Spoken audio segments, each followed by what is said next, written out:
Good evening, everyone. I call this Monday, February 24th, 2025 City Council meeting to order. Mr. Clerk, please call the roll. Councilor Ash. Council Campbell. Council Devine. Council DeBona. Council Harris. Council Liang. Council McCarthy. Council Minton. President Kane. Present. Right, members. Thank you, Mr. Clerk. Please stand with me if you're able to observe a moment of silence. Please use this moment as you will.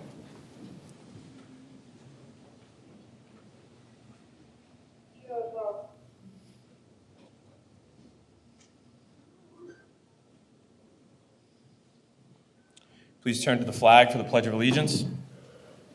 Pledge allegiance to the flag of the United States of America and to the republic for which it stands, one nation, under God, indivisible, with liberty and justice for all.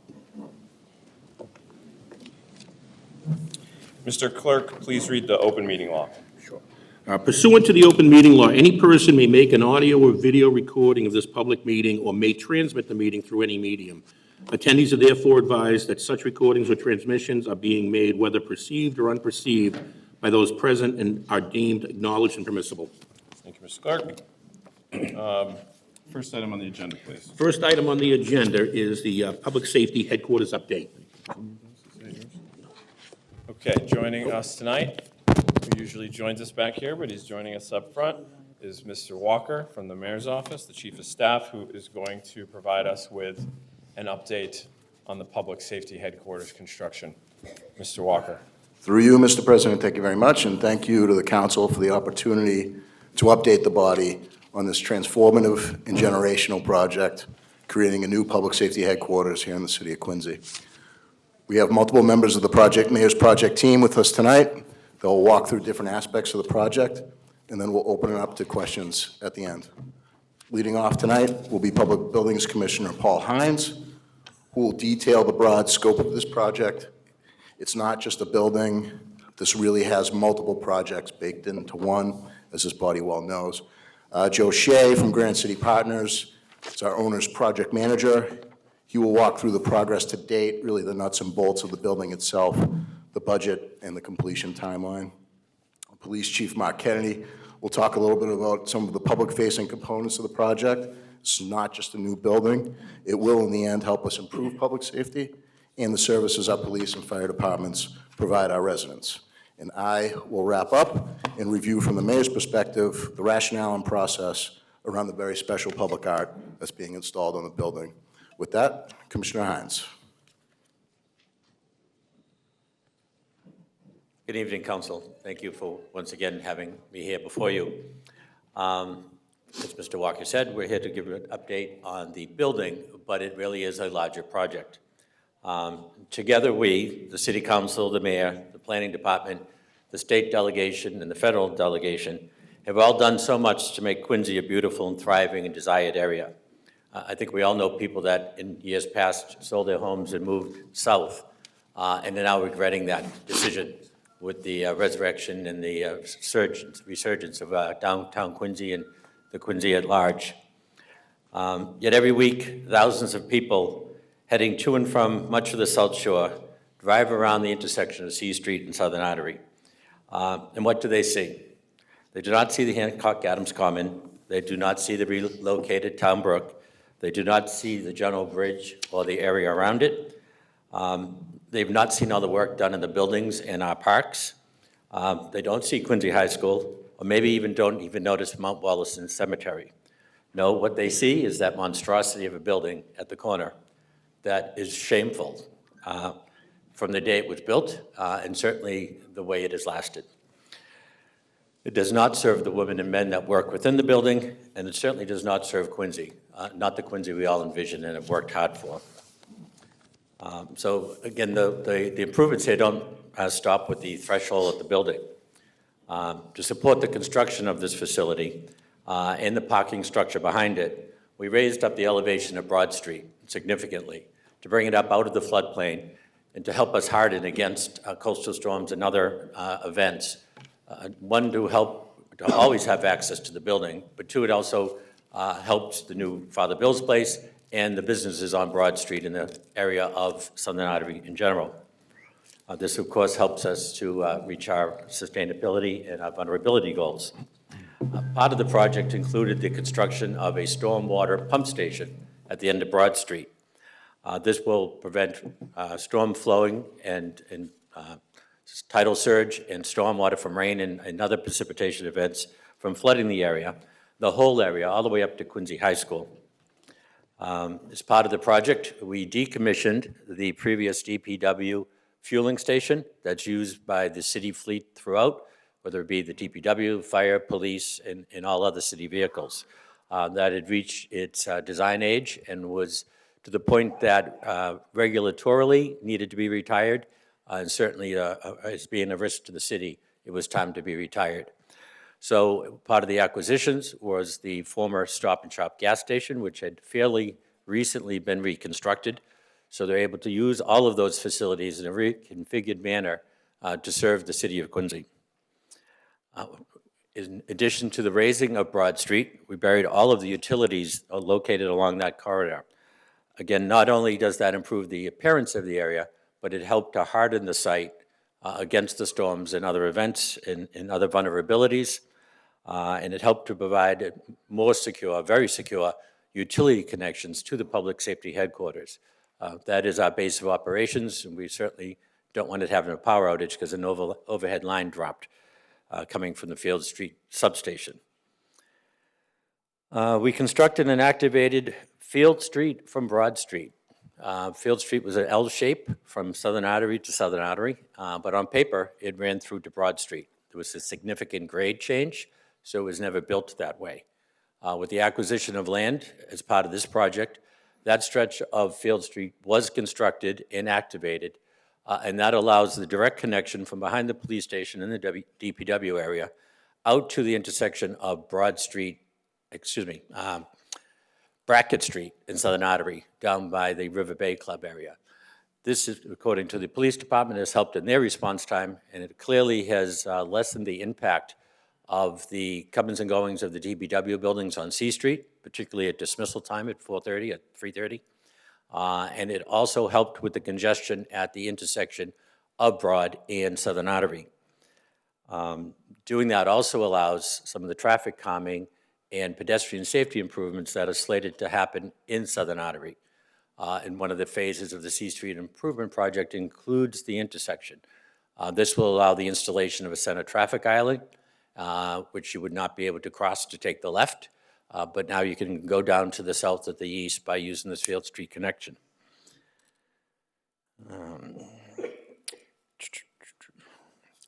Not only does the intersection at Southern Artery and C Street get improved, but the reach of C Street itself from Southern Artery, Marymount Parkway, down to the Quincy Shore Drive area where the improvement project has already been executed.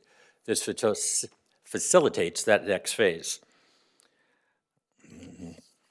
In addition, as part of the building, we committed to be as green as we could. It's a unique building. It's a high energy using building. So we were not going to be able to achieve the LEED status and the other more widely recognized certifications. But we did commit to doing what we could and do our part. So over the parking structure will be canopies built into the structure, but on top of the structures will be solar PV panels. They will be installed behind the meter of the building, and the generation created by those solar panels through the efforts of the city and Select Energy, who will be our partner in that endeavor, they will roll back the meter.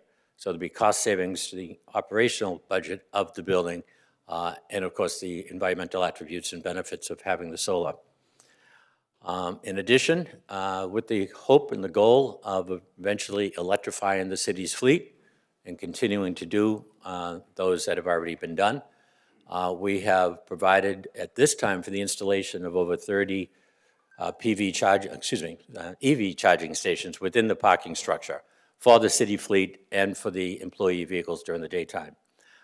But in addition to that, we, as part of this project, have already installed underground conduits and transformer pads and distribution conduits through the parking structure to increase the number of EV charging stations down the road when the need of the fleet requires it. the infrastructure is in place.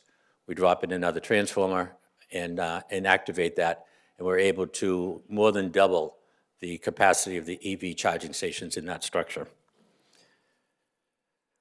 Another beneficiary of all of this effort has been the operation of the Father Bill's Place. You will remember it was in the building on the end of Broad Street that was formerly the Registry of Motor Vehicles. It was a city-owned building built many years back. When the Registry of Motor Vehicles outgrew it and they moved on, Father Bill's moved in. Even with an addition that was built on with the volunteerism of a number of the unions, the building was too small. They were cramped and they couldn't provide the full programming that they wished to do. So in partnering with the city and Father Bill's and in coordination with this project, part of the land acquisition included the acquisition of land where the new Father Bill's facility is. In addition to our acquisition of the land, the city, through your efforts in the mayor's office, entered into a 99-year lease with Father Bill's Matchprig to allow that building and allow their operation on the city-owned land. In addition, for the development of that building, the Affordable Housing Trust Fund, through the efforts of the city again, committed over $2 million to the construction costs of that building. So I think I would wrap it up there, and I will ask Mr. Joe Shea to come up for his portion.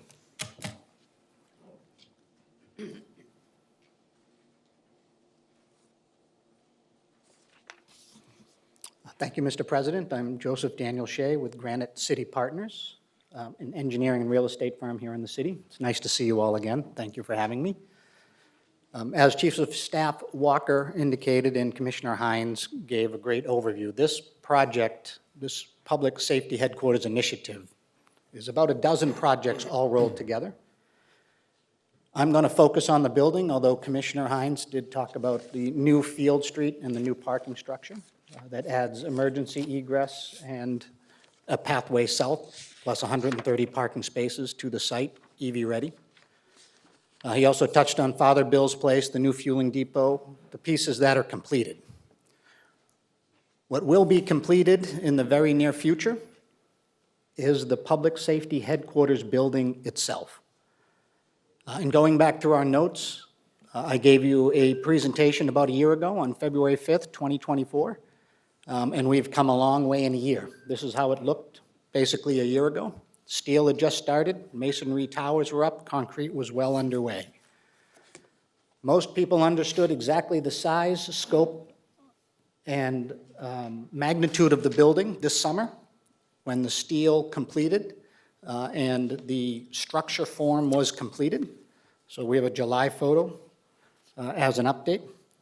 As Commissioner Hines once said, or earlier said, everybody drives through the corridor, waits on C Street, and what they once saw was the former or the existing police headquarters, rather rundown building. Well, now you can't miss this building. This building is designed to be a node, to be a signature building in the city of Quincy, to carry the same grandeur as some of the buildings that Commissioner Hines had previously mentioned, such as Coddington Hall or the Thomas Crane Public Library. This will be a featured corner in the city of Quincy for the next 100 years. And as has always been the case with this administration, we're not just fixing a building, we're revising the complete corner, the complete block, all of the infrastructure, all of the needs of this region of Quincy, this section of Ward 1. Here's the building as it stands 3 weeks ago. Pretty much looks today. The building is watertight. All trades are inside and underway. The facade is mostly completed, and the roofing, although there is still roofing work being done, the roof is watertight. For anybody who is unfamiliar with some of the details, I realize my team lives this every day, every week, every month. As a reminder, it's a 120,000 square foot building in 5 stories. It will house the Quincy Police, Quincy Fire Leadership, and Emergency Management. It's got well over 150 different rooms and spaces. We'll talk about that, including some notable training and conference rooms. Something new to the city of Quincy, a Quincy Police Department firing range. With the secure parking deck and secure parking, there are 330 spaces. And as Commissioner Hines said, there's a solar array that will be as a canopy on the parking garage itself. The building from the front really carries a lot of mass. This is a simple floor plan, just for everybody can understand the magnitude and complexity of the building itself. The different colors represent a different use within the building between EMS, fire, police, IT, shared spaces, the building core. This, by way of example, just on a single floor has 68 different spaces and uses. So this is very much a modern building, very much built for the future growth of Quincy's first responders, very much built to standards that the current police station failed to achieve decades ago. Once again, I believe in my heart this is a 100-year building that the city has commissioned. The project team was covered. In terms of city departments, I believe almost every city department has played a role in this building.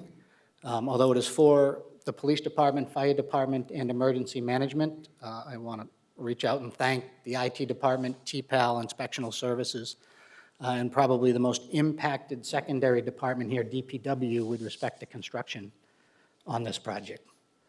The team itself is up there. Suffolk Construction really has done a wonderful job of driving a project. Early on in the process, we made some schedule decisions around father bills and some schedule decisions around money, and Suffolk has proven that over time, those were the proper decisions. To trade some time and money for money by saving money and letting father bills build their full housing resource center. Some other people who are coming on the scene more recently will be Select Energy with the solar canopy, and we know through discussions with the council, these green energy matters are very important. So at some point, we'll be doing another update in the future on that component of the project. Every week, we have ongoing meetings. At the moment, there are 15 or more than 15 trades present, 170 to 180 workers on site each day. The project is predominantly union. We have different metrics that we look for, but we have well over a dozen lulls and man lifts on site, moving materials every day. You've all seen them. It looks very congested.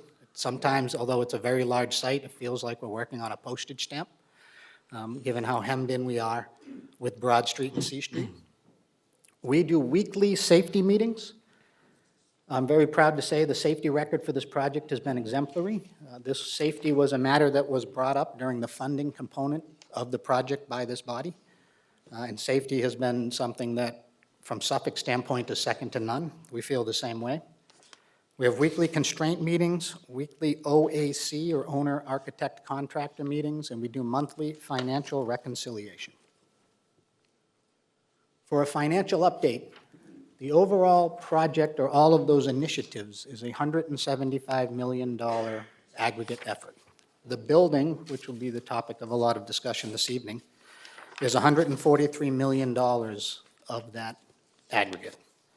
$118 for the building and parking, $11 million for the furnishing, fixtures, and equipment, $9 million for the off-site improvements, and $5 million was budgeted for contingency and allowance.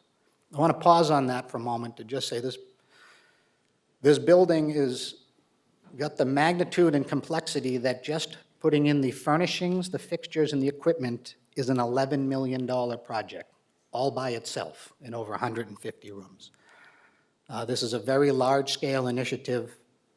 Obviously, it's got very large dollars involved, and I want to thank the team, both the design team, the architect team, and Suffolk's coordination team, for staying on top of all of these individual moving pieces.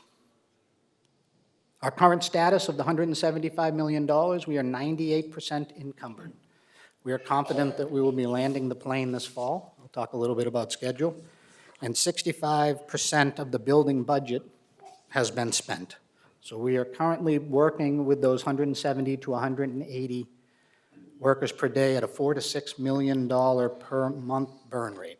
There's a lot going on there. The furniture, fixtures, and equipment is trending on budget.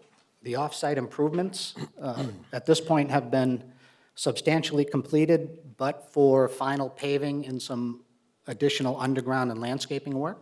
That won't be done until the building is done. And the project contingency line item is now at $2.2 million. For timeline, this is a relatively simple timeline, but we are driving to get the building open this October, so October 2025. Making the building watertight last October was huge for us. That allowed us to work through the winter with trades like electricians whose work cannot get wet. So we are driving for October 2025 to start to occupy the building. I will say it's not going to be a magical day when suddenly police, fire, and emergency management show up in the new building. There will be a migration into the building, I'm hoping by Thanksgiving.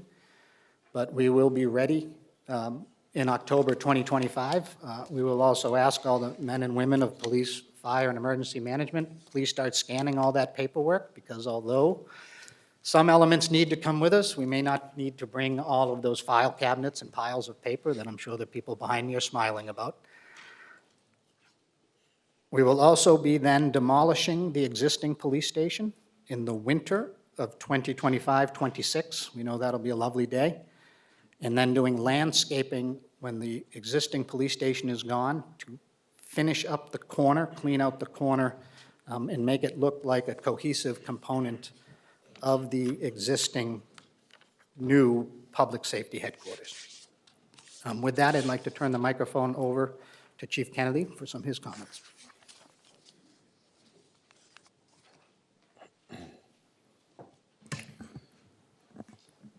Good evening, Mr. President, members of the council. I just wanted to take some time and talk about what this building means, not only for the men and women who are going to work in it, but what it's going to mean for our community when it's finished, and what these improvements actually mean to the people who are watching this and the people who are in the room right now. First and foremost, the community access to police and fire service is going to be like nothing we've ever had in the city before. We're going to be centralized, the police and fire, the admin offices right on the first floor. It's a very welcoming environment when you walk into the lobby of the police station. Right in there, you're going to be able to access the fire administration for permits, records, anything that you might need from the fire department, as well as right next door are the police administrative professionals who handle the accident reports, police reports, and things like that. We're going to have state-of-the-art meeting and training rooms right off the second floor elevator, where we can actually host many of the classes that we put on for the community, whether it's the boating safety classes, the Citizens Police Academy, the Youth Academy. We host self-defense classes, pepper spray classes, and a litany of other classes and things that we do for free for the community. And right now, when we want to host them, we're reaching out to some of our partners in the community and maybe 1250 Hancock Street or some of the schools just to try and get space to do it. And that's not going to be an issue anymore. We can host everything right in the police station, which is going to be great with plenty of parking. And most importantly, from my perspective, there's going to be private rooms off of the lobby of the police station where people who come in and want to file a police report, want to speak to an officer to get advice, want to speak to one of our mental health counselors. Currently, when you walk into the police station, they're doing it in the lobby. There's really no private area to sit and talk. So as somebody is coming in and maybe having a bad day and they need to talk to an officer, they need to talk to a counselor, currently they're doing it in the lobby while other people are walking by and getting police reports. And this is going to be so much better, more professional. We have private offices that people can go into, and I think that will really better serve the citizens. The other thing we're looking to do, and I believe one of the pictures might have shown it, but a new state-of-the-art emergency communication center is in the works. We're working on getting police, fire, and EMS all dispatched from one central facility, which will improve our response times and make our community safer. So that's a work in progress. Some of the things that are happening for the men and women who are going to work in this building and our professional support staff, it's going to be a safer, healthier environment to work in, climate-controlled offices, proper ventilation and air circulation, things that we haven't had in the existing building really in my 27-year career working in that building. And also, you see that the new structure is going to be elevated. Currently, every time it rains, our basement floods and our roof leaks. That's not going to happen now. So little things like that go a long way. We have well-apportioned locker rooms for the staff, both the officers and the professional support staff that work in the building, both on the police and the fire side. We have a fitness facility that the men and women of our department helped design. We're really focusing on people's health and our employees' health. And it's one thing, we have our vehicles on maintenance schedules, and we know when they need a tire rotation and when they need an oil change, but for years, I think we've really lacked on taking care of the health of the investment that we put into our people. Every officer in this room is, I'd say, over $1 million invested in them when they're training and equipment and salary, and we need to do a better job of protecting them and safeguarding their health. So the fitness center and things like that I think are going to be ways that the city is proving that they do care about the police and fire who are going to work in that building. The new cell block, I took a tour a couple weeks ago with Chief Jackson, and we saw the new cell block area, and what a difference. Our cell block now, we fail the state inspection every year. We have more cells that are out of service than are actually in service. And as I mentioned, the climate control in the building is atrocious. So it's really inhumane sometimes when we have people that are in our cell because it's either freezing cold or roasting hot. So what we've been doing, if somebody's going to be in there for a significant amount of time now, we're sending them to Norfolk County. Sheriff McDermott's been great helping us out and taking some of our people so that they're in at least a more comfortable environment if they're going to be there for a weekend or an extended period of time. So that's going to be a lot better for the people that we come in contact with. Mr. Shea mentioned the 10-lane indoor firing range. Currently, our officers are constantly training in firearms on a monthly basis. And when we want to go to a range, we're paying the city of Boston and we're paying the town of Hanover to use their ranges. That's not going to happen anymore. We're going to have a facility right inside where we can access 24/7, and we can train our officers. As I mentioned, the defensive tactics training room, we're going to be able to use it not only for our officers who are constantly doing training. We used to have to go out to Squantum, to Marina Bay, to the indoor sportsplex in there, and we'd be doing defensive tactics training as kids were in the little area playing with balls, and it really wasn't a great fit. So we're going to be able to do that there and also run our RAD classes and our civilian self-defense classes right inside the building, which will be a big help. Also, just the forward thinking to this building. For the first time ever, we're going to have a virtual reality training room, allowing our officers to experience realistic high-pressure scenarios and work on de-escalation techniques in a very controlled but very realistic environment. Obviously, and they mentioned the ample covered parking for employees and visitors. And what I really liked was they included spots for our specialty vehicles. We have an armed rescue vehicle, mobile command post, which we currently have to park off-site because there's no room for it. And when those pieces of equipment roll out, seconds count. And to be able to deploy that directly from our headquarters, I'm certain is going to save lives. And essentially, I'll wrap up with just saying that this building, in terms of what it's going to do for our department and the future of our department, we are on the path towards accreditation, which means that we get certified from an outside accrediting agency, that all our policies, our procedures are in compliance with current law, current policing best practices, but also that our physical building is in compliance. And there is not a hope we would ever be accredited in the current structure we're in. For a number of reasons. I mentioned the cell block. We are just out of space. We have poor circulation, poor security, really, in some areas inside the building.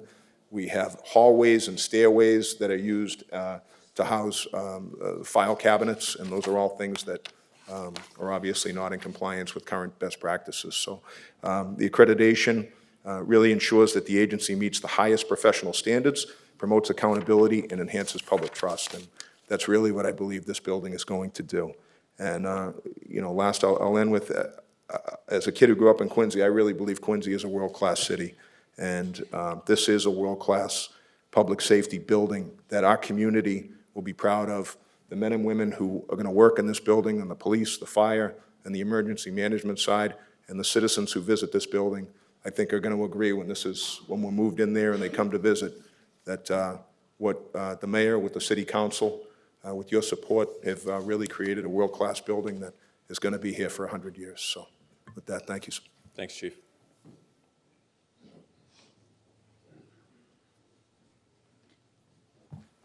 Thank you, Chief. Mr. President, I'm going to touch on the principle and process of the public art installation at the Public Safety Headquarters. You'll see the slide that's up now shows the figures and their scale to the overall building. Public art for this building, as shown here, costs roughly 0.5% of the overall project. Project that, as we've just heard, has a scope that is massive and all-encompassing. The scale of the figures you see here is prominent, not dominant, and is entirely appropriate when the scope of the project and other similar projects around the city are put into their proper context. The public art component of this project is minor from a cost perspective, but vitally important. It carries through a tradition of public art that has touched so many of our major public projects over the last many years, and in a good way. The kind of artwork on public buildings and public spaces speaks to our values as a community. It says that we honor our past and we care about our future, that we create spaces that make this community proud.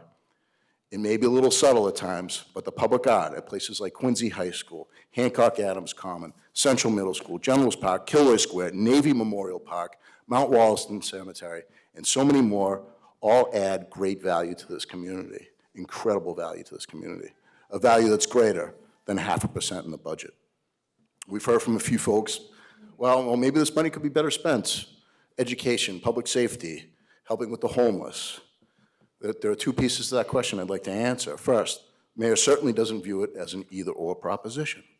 We can walk and chew gum at the same time. We can create public spaces with great public art while at the same time doing everything possible to provide the core service of this city. Speaking specifically, why didn't we spend this money on solving the homeless issue? Well, let's take a look at this project in particular. Look at what this project has done to help address the homeless issue in this city. The city and this body together provided the real estate for a $1 per year lease, allowing Fowler Bills to dramatically change their operation and build a whole entire new facility to provide for the core services it provides. That's a value of tens of millions of dollars over the course of time.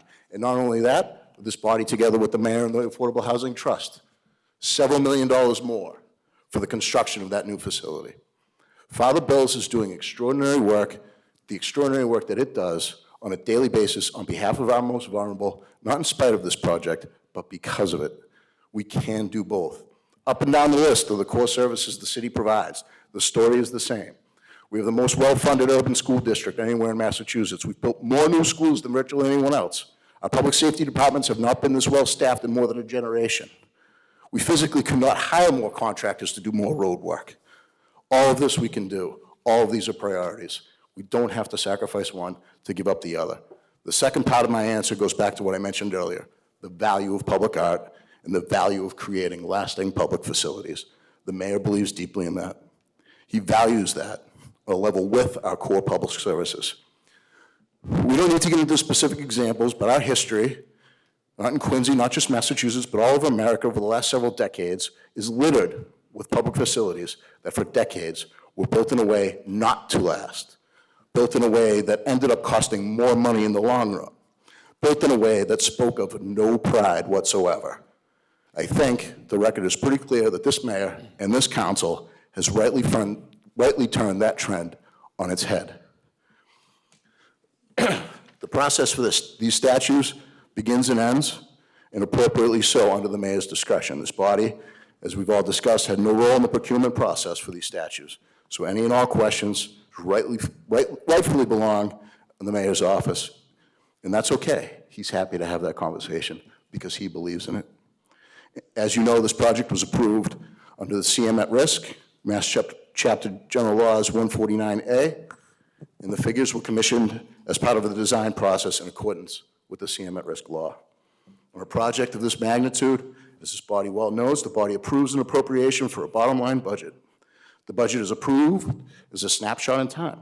There were plenty of intricately specific items in the budget that was shared during the council hearings, but things evolve, always keeping to that bottom line. Some of those things that were included in that budget at that time, there was a discussion of some merit, of some length, relative to a $1,000 microwave that was going to be in this building. Well, that was a snapshot in that time. That microwave that on those early preliminary estimates showed $1,000 because it was built around what the kitchen needed to be and where the utilities for the kitchen needed to be. That microwave ended up costing $200. So the budget changes. As happens when we do this, we drill down, working with the team, flexibility gets created within that bottom line, and that's where the money comes from. There are literally dozens of components of this building. Joe Shea mentioned the amount for furniture and fixtures, $11 million, that were not specifically, line by line, discussed or approved by this council, nor would they ever be. I don't think this body would ever want to have that discussion. This public art, again, 0.5, 0.5% of the total overall project, falls within that category of the things that wouldn't necessarily be discussed as part of the budget appropriation process. I say this not to suggest the council shouldn't ask questions or express their opinions, but that from a process standpoint, it provides a clear delineation to the public as to who's ultimately responsible for these decisions and who made them. I think that process has worked incredibly well between the body and the mayor's office, and it's made some historic results over the course of many years. As for the specific context of these specific figures, I want to be clear that the depictions of Michael and Florian transcend any religious connotation. These are historic, symbolic protectors of our first responders. Their connections to the police and fire services are deep and long-standing. Their import in symbolism cannot be understated. And ultimately, that's what this is about. I think it's easy to let the noise undermine the intent of this public art. This is about our police and our firefighters. It's about the risks that they take every day on behalf of our community. These are professions in which the men and women who wear these uniforms have no idea what they may face on any given day. There is a non-zero chance that one of these days could very well include a situation where their lives or the lives of our community are in danger. Life and death situations, life and death decisions. I think sometimes we take these roles for granted, and it's not just about the police and firefighters themselves, it's about their families and loved ones. They watch every day as their loved ones leave the house every morning, they too, not knowing what the day will bring.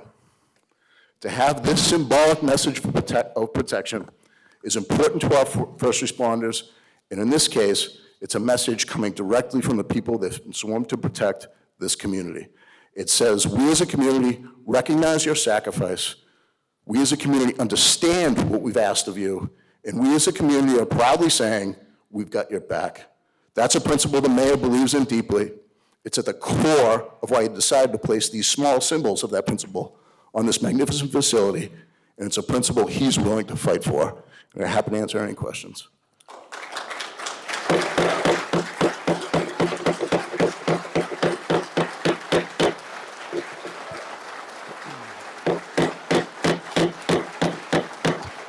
Order, please. Order. Similarly to how I will address the naysayers with the boo signs, I appreciate that you hold applause. I appreciate your support, but similarly, we have to abide by the decorum of the room, and there's no mistaking how you feel. We can read. You can put those signs down, please, before I can hold the meeting for as long as possible. Okay.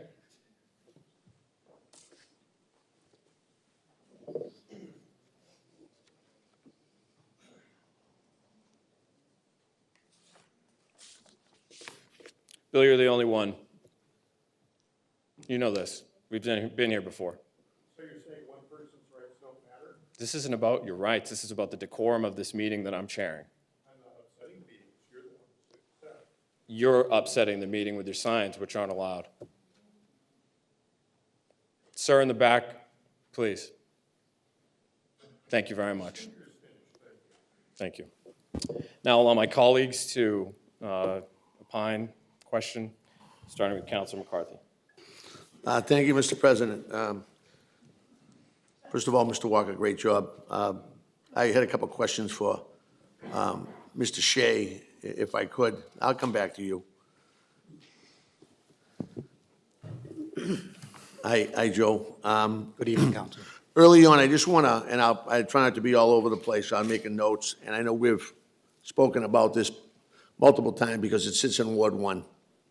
I know about a year ago, we had a QATV spot that we did, and we kind of walked through a lot of this at the time. And at that time, we also discussed how things evolve, how things change, how other structures that were built in the city, the design have changed. I think we talked a little bit about this, saying that the bricks have changed on the police station, et cetera, and the budget of, I think it's 143, 118 for the building, was always the bottom line. We weren't going over, we were staying within that number. 175, though, was for everything. I know, and I'm just kind of reiterating this number again to make sure I got it all straight. 175 was Broad Street, was Father Bill's, was everything we did. Correct? That is correct, including all the designer services. Right, so then the 118, so the $850,000 that's in there for the facade work, for the ornamentation, the statues, the images, whatever we want to call them, that's within that 118, that building number? That is correct. That's correct. Okay. So it's not an extra $150,000. It's not an additional appropriation somewhere that was grabbed from somewhere else. It's within the number that this council approved. That is correct. Okay. Couple of quick police station comments also, and to Chief Kennedy's point, they're going to get so much out of this police station. It's unimaginable of what they're going to get out in regards to having that firing range. I know they're going to have some tremendous parking that we really didn't have. We kind of lobbed it in there with DPW. The building itself is going to be loaded with, loaded with training facilities that we never had before, et cetera, et cetera. So you love to see both police and fire, which they're here tremendously in support tonight, get what they need. And as Mr. Walker just put it out there, the mayor makes sure that all the departments and all the residents of Quincy end up with services that are beyond comprehension sometimes on the support that comes out of all the departments, but most especially I'll lean on the first responders, police, fire, along with EMS, and along with DPW that do a great job. So the $850,000 that was in the 118 building number is being used for facade work, for strictly Michael and Florian. Am I correct on saying that, or is there other brickwork or structures on the facade that go along with that? The facade art in its mounting, yes. It's fastening. Okay. The parking and the number of cars that the police and vehicles they have, is there going to be some type of mechanics option? I mean, I don't know if Quirk gets involved with this and helps us out, but is there an option there? That's a great 'Cause I didn't hear question. that. Within the public safety complex, and I'm actually going to ask for the clicker that I left over there. Currently, there's a mechanics bay underneath the garage in the existing police station. I'm going to diplomatically call it a mechanics bay.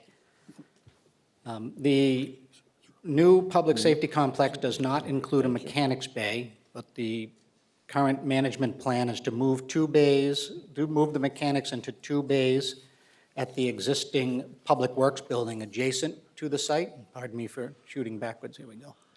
To the existing Public Works building along the right-hand side of the site, so proximate to the public safety building. It's an existing garage. And that work would be done in conjunction with a new sewer apparatus building that this body approved through Commissioner Grazioso for the storage of some sewer equipment that is required. So there was a separate DPW sewer funding component that freed up 2 bays within the existing DPW building for the mechanics. So that was the building that we recently approved. Correct. So we're going to have mechanics over there, and they'll take care of all support for just police? Whatever's Whatever's needed. Whatever the current operational approach is, yes. Okay, all right. I forgot to mention too, I know the chief mentioned, they're gonna get a state-of-the-art updated communication center too. And we could go through that whole building, and I've been in there a few times, and it needs everything. So anything we're getting is gonna be a plus, and the station, it looked great. It's been tremendous progress in a year. To your point, Counselor, the informational technology on the dispatch center is a great example of how this project has evolved. Quite honestly, the technology today continues to evolve. So based upon some of the concept work in 2019, some of the approvals in 2020, the additional approval in 2022, we had always captured a line item, a very educated estimate as to what the technology would cost, but that's a perfect example of how construction manager at-risk projects continue to evolve throughout the course of the project. The system is actually designed and intended to allow you to make these design decisions as a long-term, massive-scale project progresses. And to Mr. Walker's point, we do that based upon your baseline approval within the framework of the bottom line. But we do not come back to ask for approvals for changes within the overall project. No, and I've seen that with Quincy High, Central, Southwest. Same thing with Squantum. Correct. Any other buildings we get involved with, I'm sure the animal shelter had plenty of changes as it evolved in regards to dollar signs going up and down to make sure we did it right. And that's what's happening here. The citizens of Quincy are gonna probably be the best safety center on the East Coast. And I'm fine with the way that the setup is. I'm fine with the artwork. I'm fine that it's a message of support. I never took it as a religious, as any type of religious type annotation that we were going down that path. It's the patron saint for first responders, so I think that's a good thing, and it's great for these guys, so thanks, Joe. Thank you, Counselor. Thank you, Councilor McCarthy. President recognizes Councilor Liang. Thank you, Mr. President. I just want to actually start by taking advantage of all the first responders being here in the room tonight and frankly the news cameras. Chief, I just want to share with you actually when you had mentioned during your presentation about how right now there aren't any offices for residents to go in and give any statements or anything like that. It reminded me of an incident that happened, I think like 3-ish months ago. I went into the police station for something. I wasn't in trouble. I was just going in there for some bookkeeping stuff. And this kid came in. I don't even know how old he was. I'm already short, right? And he's shorter than me, so he's probably like in middle school. And I noticed them because I heard the mom speaking in Mandarin. And I don't speak Mandarin, but I recognize the dialect. And I heard her saying something to her son. And the son turns around and starts talking about how he was bullied, like tremendously in school. And, he was there trying to explain the situation to the officer behind the glass. And by the time I was leaving, he was sitting there with his mom giving this really, a kid giving a really emotional statement to the officer who I know and actually so appreciated that he was so generous and kind and making sure that, he was patient with him and that he was safe in that space to give that statement. But this kid should not have been in the lobby giving that statement, right? You all were doing like the best that you could. And as you can tell, I'm getting emotional thinking about it, but because no one should be in that position to begin with, but then to be a kid having to do that and translate for a parent who doesn't speak the language and they're in a police station for crying out loud. So, but they were safe, right? Because your officer went above and beyond to make sure that, again, the kid was feeling okay and was patient with him, patient with the mom. And I think it's those little moments, right, that I think show us what the men and women in this room do for the city and for the residents of the city. About a month or so after that, there was a big protest that was here in Quincy. It was to recognize the gentleman who was run over at the post office for simply existing as an Asian person in the city. And anyways, there was a whole bunch of, AAPI advocates and folks coming to Quincy, from Quincy, but also coming to Quincy, right, to speak up and say that this is something that can't happen in this community. And I remember some of the organizers reaching out and saying, Nina, we don't want the police there, okay? We feel endangered if they're there. We don't want them there. So yeah, we're going to be crossing this main road, or we're crossing that other main road, or it's going to be nighttime, but we'll figure it out. We don't want the police there. And I remember coordinating with the police and saying, no, we need you all here because it's for the safety of these folks to make sure that they're crossing these busy roads and that they're safe doing so. And do you know, Chief, after that protest, the amount of messages and phone calls I got from people who were afraid leading up to it, who then afterwards said nothing but, hey, I went up to that officer and shook their hand and said thank you.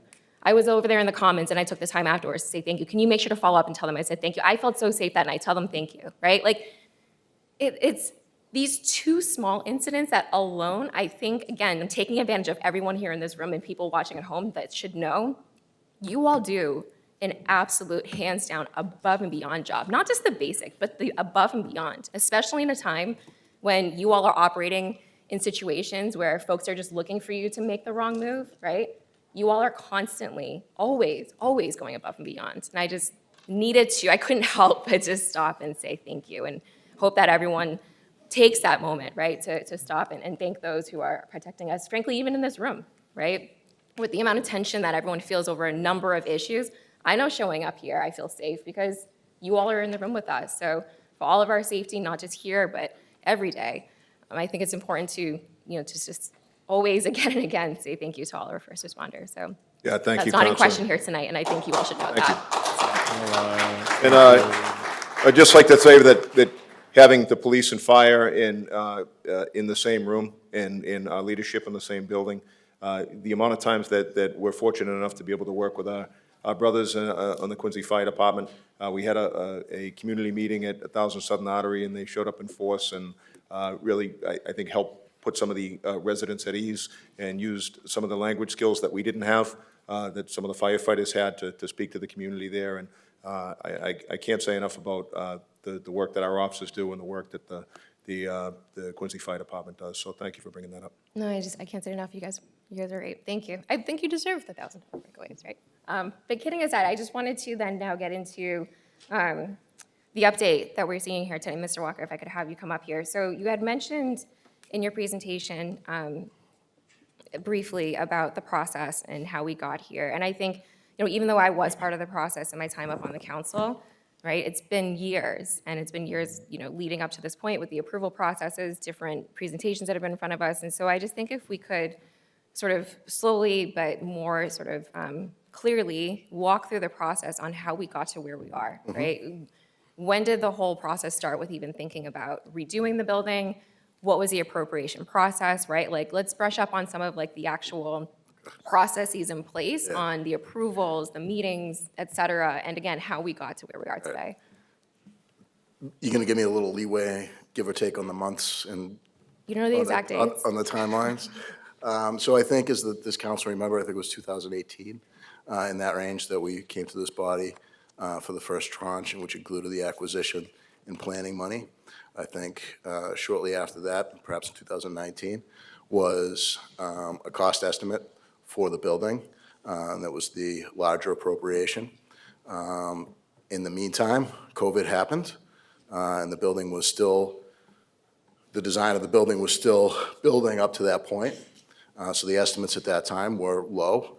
We came back at that time, I believe, 22, for the final appropriation to where we are, the final bottom line appropriation of where we are now. And when you say, when you came in front of us for the appropriation, so again, just to be really clear about processes and who's we and who's that, like, so folks in the administration, right, and Sure. the folks that you were working with who designed the building came in front of the council to get an appropriation for the cost of the building, correct? And the Correct. appropriation request. Correct. Okay, but we weren't the ones that designed it. It was a matter of, again, projects get presented to us, the appropriation is then tied to that, and then we have an opportunity to discuss that project, but ultimately, the vote is for an appropriation to either be, of any amount, of any project, the appropriation is to either be approved by us or cut and then approved or not approved, correct? Correct. Same goes for this project? Correct. Okay, so then those appropriations came in front of us, and then what happened after that?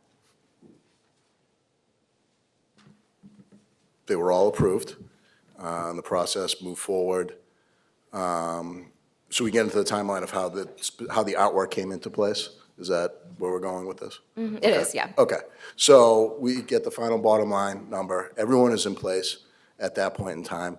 The budget is still not line by line explicit as to exactly which screw goes into which hole, which desk goes into which. There's still a process that takes place, even though you've come to a bottom line conclusion. So at some point during that process, as the design was getting to the level of construction drawings, because now we're subbing, now that the CM at risk is starting to sub-bid out all the actual work to the actual contractors who are going to be doing the work, predominantly unionized labor.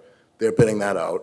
And at some point, it's a very simple process. The mayor was looking at the facade of the building, and he says, you think we could do something out front? Do we have any flexibility within the budget to do some artwork out front to enhance the facade of the building? Working with the team, Joe, Steve Crucial from the Crucial Group, the architects, yeah, there was some money within the budget, not because we lopped anything off, not because something didn't get included, but within contingencies, not even contingencies, but within, the borrowing costs, within certain contract costs, there's a sliding, it goes up, it goes down, all with that goal of hitting that number right on. And so we were made aware that we could produce some public art for this facility while keeping that bottom line number exactly where it is and not touching on the project contingency. And at that point in time, the process then started moving forward with the contractor, the artwork, and the sculptor. And the process is still ongoing now. They're certainly not finished. Okay, so, and again, this is a presentation in front of us this evening, not for an appropriation request that we can vote on. It's just a presentation on monies that were already voted on. You all are giving us an update on how it's being spent, similar to departments. Correct. When we vote on budgets every single year, we anticipate the departments will be spending it accordingly, and then every year they come and provide an update for us as to how they spent that money, but we can't change appropriations that have already been appropriated in previous years' budgets or previous votes, correct? Correct. Okay, so then, again, similar to this, then, if that is the case, there are concerns that were brought to us, obviously, and to you all as well, about, this project that's in front of us, particularly with the statues. And so if this process is that the deciding, I guess, vote, or whatever you want to call it, right, is no longer in this body because there's no appropriation request, where can folks and should folks go then when it comes to the actual spending of these funds that we approve? You go straight to the mayor. This is one of those occasions where it's certainly okay for this body, and I think we've tried to make it clear over the course of answering some questions, describing what we've been doing, whether it be in this forum or through the media, that this was ultimately and only the mayor's decision. And that if anyone asks anyone in this body, the response, an okay response is, I had nothing to do with that. Call the mayor. And we're fine with that. He believes in this. He thinks it's the right thing to do. Part of the reason that it happens in this process is for that reason. There is a sense of not exposing this body to something that it had nothing to do with. So in our minds, we're trying our best, and he's tried his best not to expose this body to have to answer questions that you had no role in whatsoever. You were finding out about this with the public. Well, I appreciate you saying that because I didn't want to say it, but now that you did, we found out when everyone else did, and I got the notification on the ledger app. And there's a purpose behind it. It's for that very reason. At the end of the day, if you have a concern, an opinion, support, yay, nay on this, ultimately and only this decision came out of the mayor's office. That's it. It's one place.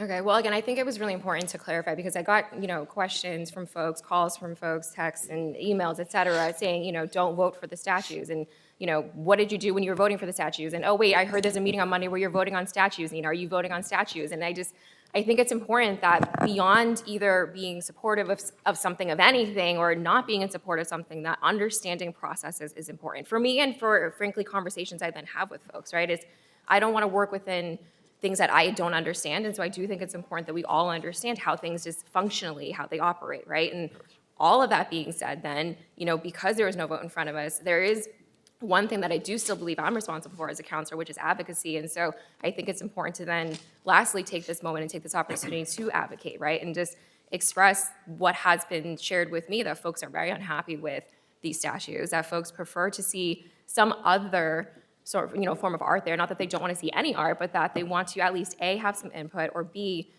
be able to have a conversation about what are some alternatives, right? And so at the very least, again, I just want to make sure that folks feel comfortable reaching out when they're not understanding of the process, that they can understand fully what the process is, so that they can also then understand what the next steps are should they want to advocate for themselves, advocate with us, try to move the needle to a decision that's agreeable for everyone. And so at the very least, I want to do that because we can all do that, right? But short of, decisions being made already outside of something that we voted on, I think it's important that we always keep that door open. And if you could just, again, lastly, clarify, like, if folks leave here today and they're not happy, right? Like, what is that next step? Like, what can they do to reach out? Not just sending an email, right? And just, we all send emails and it gets lost in the ether, sure, but like some tangible next steps, what can folks do?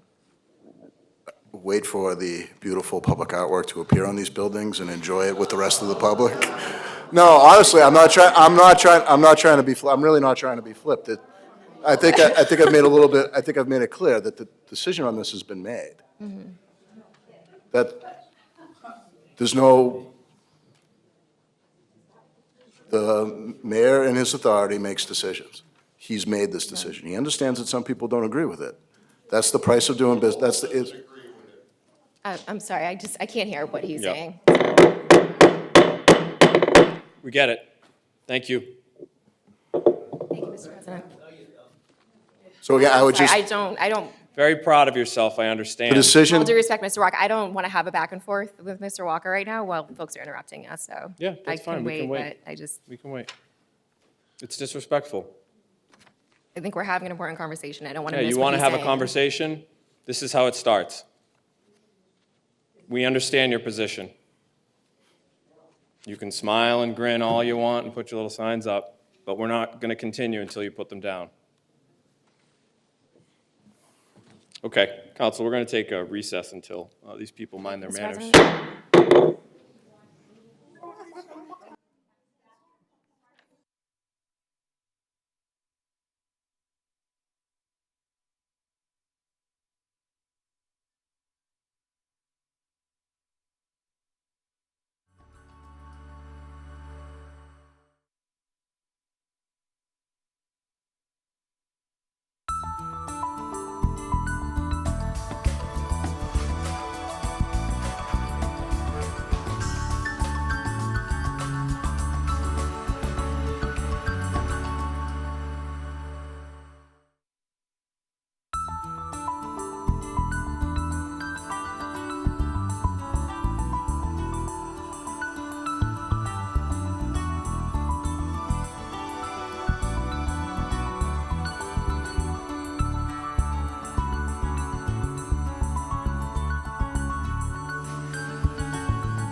If we're ready, we'll call this meeting back to order. President recognizes Councilor Liang. Thank you, Mr. President. Thank you, Mr. Walker, for your patience with me on that. So I always say never. You know this. And I'm always a big fan in making sure that there is a path forward some way, one way or another. I understand, and you've made it very clear, the mayor's position on this. Again, just in my role, right, as an advocate right now and not voting on something that's in front of me, I do want to just emphasize and ask that we do, after this night, find a way to have an open line of communication just to see, like, again, is there an opportunity to think about any kind of revisions? What were, other questions that folks might have that I'm not hearing or asking here tonight, right? Like, I think saying that, the decision has been made and it's final, it's moving forward, feels like the door is shut for conversation. And I suppose what I'm trying to get around to here is that I would like to stress that there should always be an open door for conversation, right? And that, I think, is important for us to at least say that we can offer to folks. fair enough. So, yes. So, What was folks, I'm sorry. yeah, I just want to make sure, The so, like, actual then, so then que- if folks that- are curious to do so, like, calling into the office. Yes, calling absolutely, in of tomorrow, course. et cetera, Conversation, there's right? nothing Okay. nothing wrong with having a conversation. Okay. No, look, I know, you and I know this, right? When I have issues with things, I do reach out and I know this, but, I'm not just speaking on behalf of myself tonight. And again, I do think it's important. That's why I wanted to go through the timeline, right? I want to make sure that everyone's on the same page as far as how we got here and then what that path forward looks like. So thank you. I do appreciate it. Thank you. Thank you, Mr. President. Thank you, Councilor Liang. President recognizes Councilor DeBona. Thank you, Mr. President. Just want to thank all the firefighters and police officers that are here tonight, past and present. Good, update on the police station, the public safety headquarters. I think I'd probably start with Joe Shea if I could. The timeline obviously is October 2025, which is about 7 to 8 months of time going into October, which is great. Drive by the complex at least 4 to 6 times a day. You said in the winter and into the spring, there's going to be a demolition of the existing structure right now that's in there, the original police station. In that police station, you talked a little bit about filing cabinets that can't be converted over. Is there anything in the existing building that can be converted over? Anything that you can reuse, salvage, that could be used from the existing building into the new one? That's a great question, Counselor. Very little. Certainly, when the occupants come over and they bring over their personal effects, one of the only elements that will be coming over will be the evidence. This body had approved a new evidence tracking and entry system in preparation for the transfer from the existing police station to the new public safety headquarters.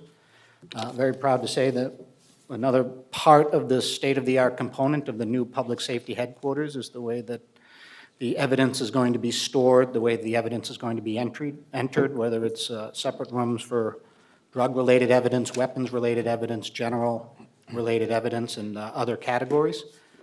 So the evidence will be coming over. The police have been working and preparing for that with the system that this body had funded at, I'm not exactly sure when in the recent past, I can't recall, but I know you, with your approvals, that was a nice step forward. I see the parking garage behind the new building. Is that where most of these vehicles will be housed? Will they be inside that garage or they'll be somewhere else? No, they'll be inside the garage. The garage is a secure garage, so it is gated. All of the first responders' vehicles will have passes or equipment to open the gates. The garage second floor that you can see here in the graphic, or that you can clearly see if you go down Broad Street, if you're visiting Fratelli's, will have a canopy above it. So the second floor is not covered directly, it'll be covered with a solar canopy. So still open to the elements, but we'll have some shielding. The underside is completely gated. We can store the motorcycles, the SWAT vehicles, personal vehicles, the response vehicles. When an officer comes in their personal vehicles, they will be stored in a gated area. And then also within the public safety complex itself, there is indoor storage for the motorcycles. There's a sally port, obviously, for guests coming into detention. There's a bicycle room. We have a great many police officers on bicycles in Quincy. These have all been accounted for within the parking garage structure or the rooms adjacent to the parking garage structure. So they would be shielded based on, like, say we have a big snowstorm. A lot of these vehicles will be under the canopy inside the garage, so, free of snow. That is whether there'd be correct. like 12 inches out there. So That is this is correct. where it's set up. Yes. Of that fleet, what do we have in inventory of police vehicles as of right now? Well, that's a great question. I don't have that number. I may glance left to see if there's a chance of a number. We can Okay. get back to you with that, Counselor. Pardon me for not having Do you that. think we're at like 150, 100, or? I'd say less than 100. Less than 100, okay. So less than 100. Less Thank than you. 100, okay. So to give some access for folks that are visiting the facility that want to come in to do whatever type of business they need to do. So for people visiting the facility, Yep. there is a parking lot directly across from Fratelli's, outside of the garage, on the back side of what is now the fueling depot. Currently, we're using that for the civilian cars of the police force, but that will be for civilians who are coming to the site. They also can continue to come to the site and park in a lot that is shared with DPW. I've taken enough parking away from Commissioner Grazioso. I don't wish to take more, but there would be a shared parking lot in the graphic off to the right-hand side. The layout also will allow people to not get to the front, not drive to the front door, of the public safety headquarters, but there is a roundabout where they can come in, drop off, and walk up to the front door. I think there was talk about a gym, a fitness center. Is there one inside the facility? And if you do, is there what's the square footage on that to allow folks to work out in the room? That is excellent. While I start to answer the question, I'm going to ask my colleague to check the exact square footage, but yes, there is a physical fitness facility in the basement floor, something we're actually very proud of. It's something at my February 5th, 2024 meeting was discussed to be state-of-the-art, something that I think we had described as a really solid D3 workout facility. Great. It's time this group needs a major upgrade in many of those categories that Chief Kennedy discussed, including the physical fitness room. See if I have enough time to get an answer on square footage. We'll get back to you on the Okay. specific square footage. And my last one is, when Father Bill's was reopened, we redid the facility. Folks from the public, ourselves, got a chance to tour the facility. Is that going to be the case where the public can come in and maybe do an open house where everybody can kind of tour this new public safety headquarters? That is definitely the plan, yes, to have some ribbon cutting and some opportunities for touring of most of the facility.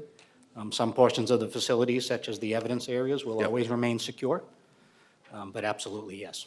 Just gives a little familiar, if you have to go inside to the facility, you don't feel like lost. Okay, I've been in here before, I know what I need to do, I need to go in there for a particular situation.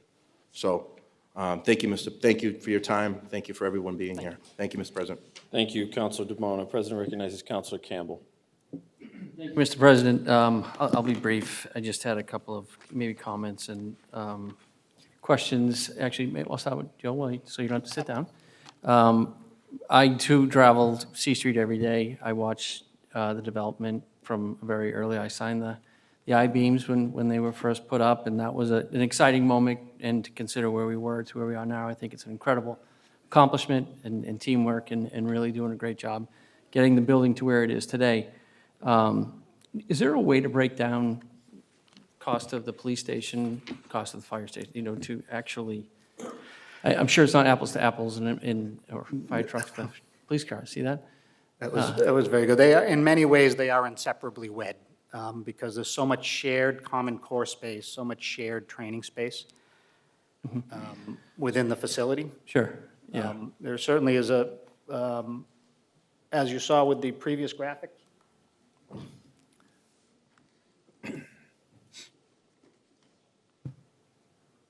we have gone through and done our best to color code each area. It's not necessarily broken down just police, fire, and emergency management, but we do have a matrix of additional categories, such as shared core training, that can certainly be produced floor by floor. Now, are there going to be like forbidden areas, secure areas? Is that set up in, I think we talked about like an emergency management room?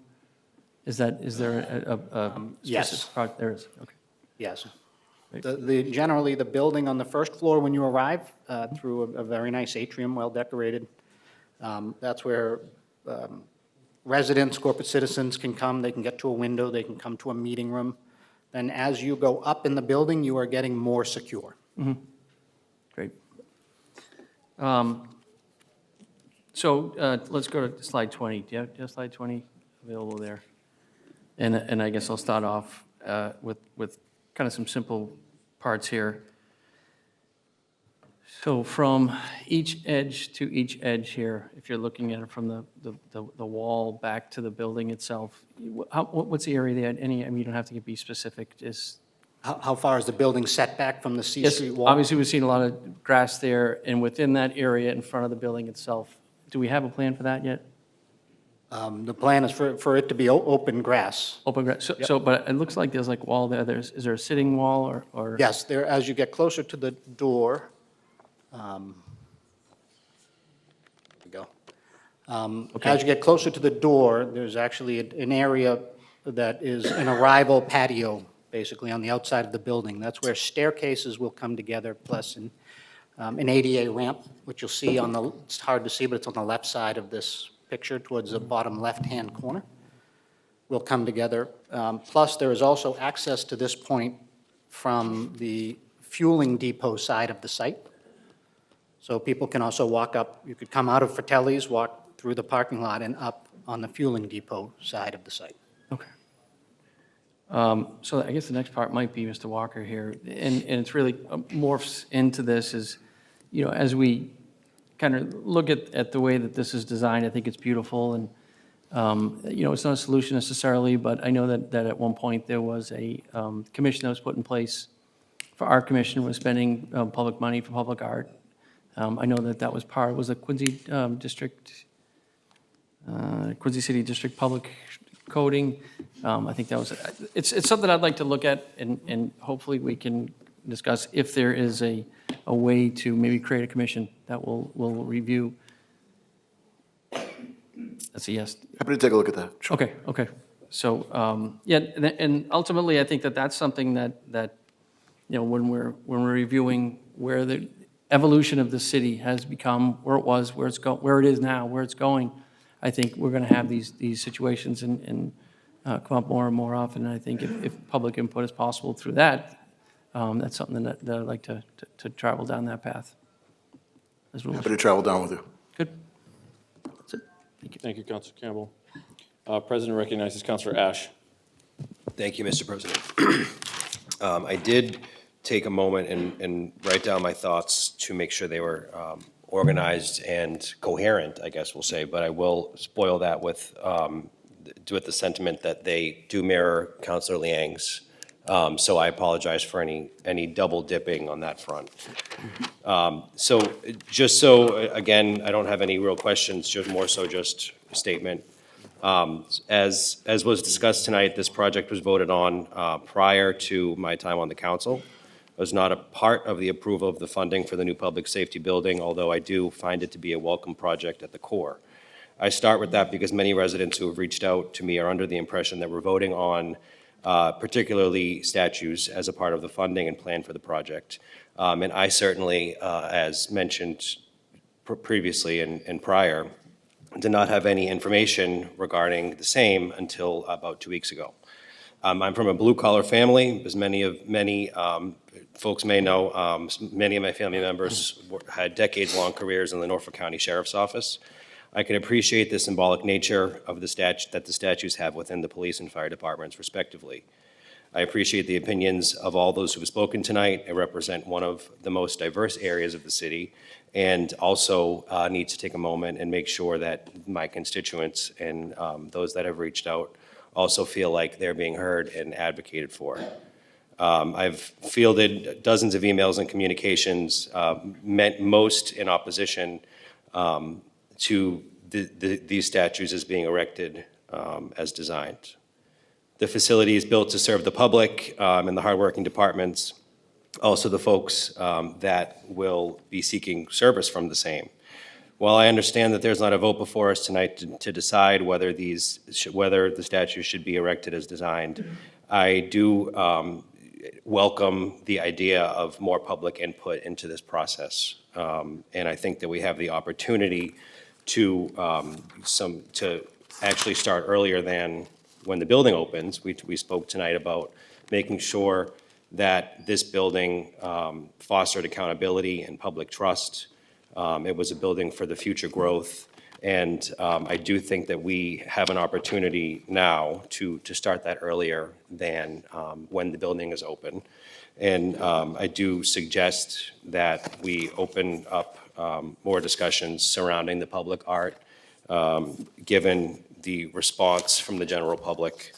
That being said, if the result is the statues as designed, then great. I just think that there should be more of a discussion going forward surrounding the public art as commissioned. I do note a 2009 council order that is specific to the Quincy Center downtown district regarding public art. I'd like to see something like that implemented, and plan to work on implementing something like that for the city in general, so that there are parameters in place for this process going forward. And with that being said, I do commend both departments and thank them all for being here tonight, both police and fire. I've had a number of issues over my first term, just over a year. Worked closely with both chiefs and lieutenants, officers, Everyone is amazing and beyond professional. We have the best public safety departments, and I can say that after 14 months on the council with full faith. So I thank you for the opportunity to speak, and that's all. Thank you, Councilor Ash. Our president recognizes Councilor Devine. Thank you very much. This building is, it's pretty awesome. People in Massachusetts, I think, are following Quincy. We're the lead. We're the ones out front. We're getting everything done. People are going to want to be more like Quincy. And this building is all new glass. The reason we have extra glass and all this type of stuff is for people's mental health. There has to be certain ventilation, certain glass, so they feel good. So I'm very happy that our first responders are going to have this new building that they'll be able to work better and healthier in. And then for Chief Kennedy, I had a question about, do we have is there a decompression space or room or facility in this for the officers? A decompression space? Yeah, like, I might have it wrong, but is there something like that, let's say after an incident that they have, would they have a space that they can go to that would have even possible people to speak to and also to decompress? Does that make sense, or? Yeah, so we do have two licensed clinical social workers that work for the police department. And I know that generally 99% of their job is dealing with people in crisis on the street, citizens. But there are times where we will have them call if there's a particular call that may be troubling. We have an employee assistance unit, an employee stress unit. They'll have an office in the building. And then also the two licensed clinical social workers, we will ask them, hey, reach out to so-and-so. They just maybe had a difficult call. So there are areas that officers could speak to them inside the building. Good, because I think it's extremely important that, I think people forget that policemen are humans, and your emotions can run wild, and you, when you're in a stressful situation, it doesn't mean that it's not hurting you mentally. So I hope that there's a good space for you guys in there. And then the other one would be for Mr. Shea, I believe. Would you be on funding? Good evening, Counselor. How are you? Thank you for coming. You said, that, I think someone said that we're on budget right now, right? We are on budget, yes. Ahead at all, or no? Like, time-wise, we're doing pretty good? So we are on budget. 98% of the budget is spoken for. Yeah. So we are in the final 7 months of the project. And the contingency, And the we have a plan. contingency, is that We have touched at all? 2.2 left in contingency. Okay.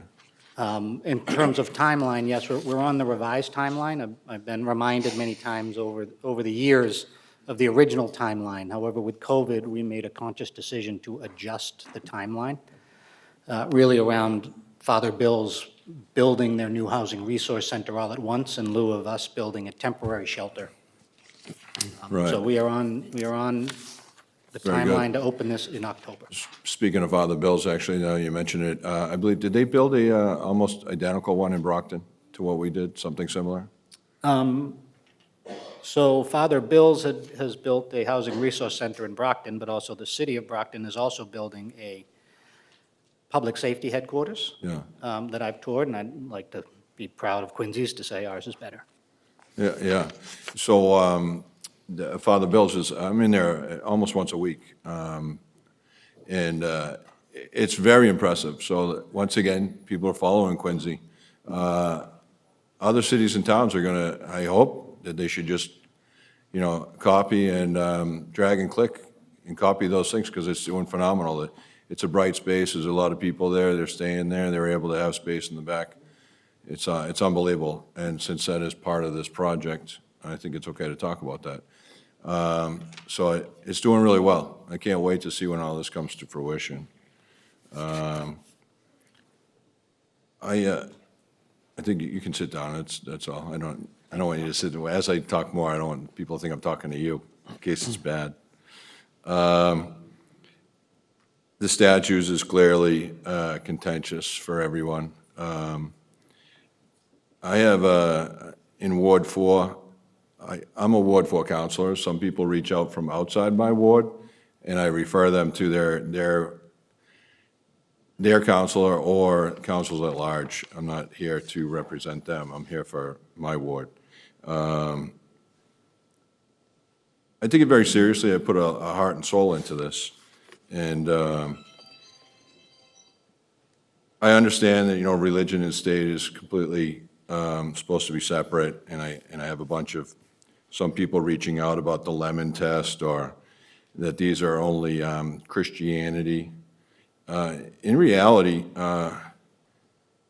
St. Michael is referred as also Michael, as a protector of people that are sick or hurt, not just in Christianity, but in Islam and Judaism, many faiths, Islam, Jewish faiths. These two are patron saints that were picked from the police and the fire. So I reached out and I was happy to, you know, I'm like, if you guys are okay with it as the end users, I don't see it as a huge issue. I know some people have an issue with it, but if you want to get right to it, the State House has two statues right on the front. Thank you very much for the boo, I appreciate it. Maybe I can finish before you booed me. The State House has two statues. One is Ann Hutchinson and one is Mary Dyer. Sure, most of you don't know who they are, but they're both ministers, Puritan and Quakers, strictly religious. I do not want to see them taken down because somebody refers to it as religious, because they were forward thinkers of freedom of speech, women's rights, and so that's all. I just wanted to just get that out there and just let you know that we're doing good. Quincy's doing excellent. I'm very proud of our fire department, our police department, and I'm proud of the way the city's going. So I know that there's a few issues here and that we need to work on it. And my co-councilors here have already touched on the idea that going forward, we're going to have to make sure that we look a little bit harder into this, and we will. We're not perfect. We're all different people. We're doing our best, and we're working for the people of Quincy. We really work hard. So thank you for the boos, and thank you very much to the first responders for all you do. That's it. Thank you, Councilor Devine. You're good. You're good. President recognizes Councilor McCarthy again. Thank you, Mr. President. Just a quick question for the chief, if I could. I missed this one, or two of them.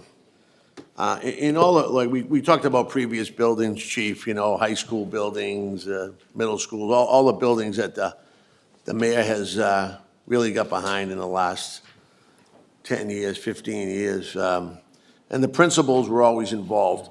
Just a quick question. I know you were probably involved, and I wanted to just get your 2 cents on the layout of what's going on in there and how much involvement you were in the design of like the firing range and in the interior. And then I got an exterior question for you. Yeah, sure.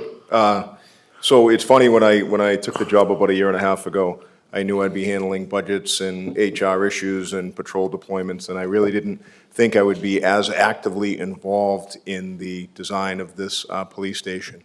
It was pretty well on its way, and I was told by the mayor, you have control with Chief Jackson and Ali Sleeman of the inside of the building, and it's not too late to make some changes. And we did make some changes working with Mr. Crucial and the design team, the architects. We've been involved in pretty much everything from testing office chairs and things I never thought I'd be doing to more significant issues, redesigning the evidence system, our records management system, and a lot of the internal controls, the design of the new emergency communications center. So there's been a lot that me and my team and Chief Jackson and his team have been intricately involved in the inside of the building.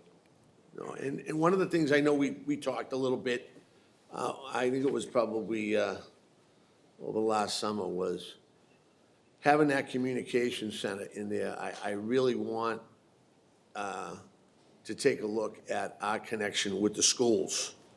I know that there's a third party involved in alarms and et cetera, and I don't know where we are at, but I always felt that with the new safety center going in, with that type of communication going in, that we make sure that all the schools are tied in.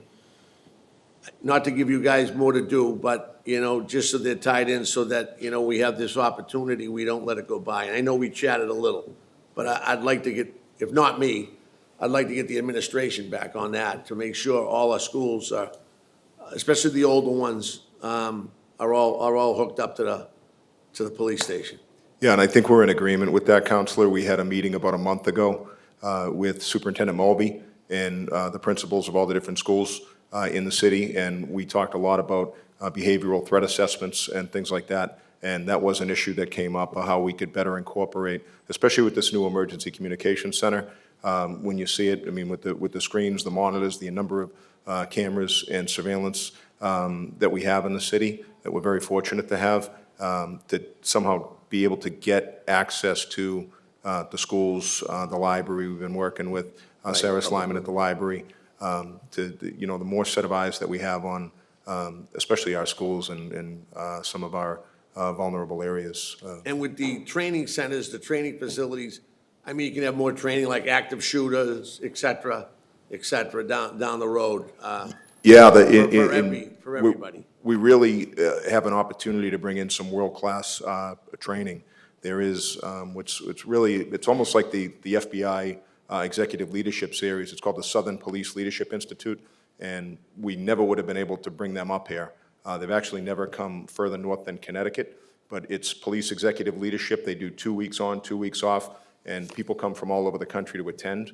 And we're in talks with the Southern Police Leadership Institute to come up. They bring in instructors from all over the country on policing best practices, and for basically hosting it, they give us a few free spots for our offices, and it really would drive some economy to the area because people are coming in from other parts of the country to attend this and to be staying at our hotels and eating in our restaurants, and it's really a really cool opportunity.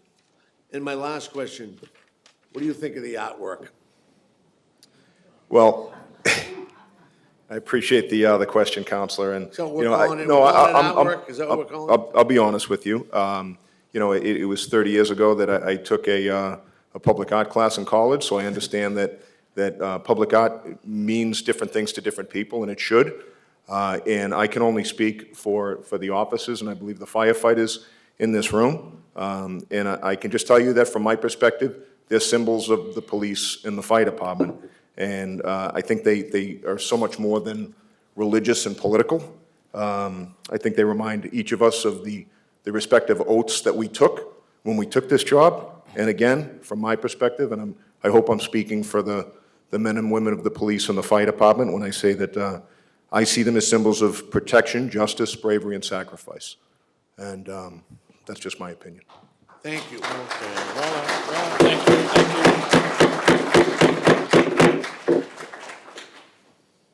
All set, Councilor McCarthy?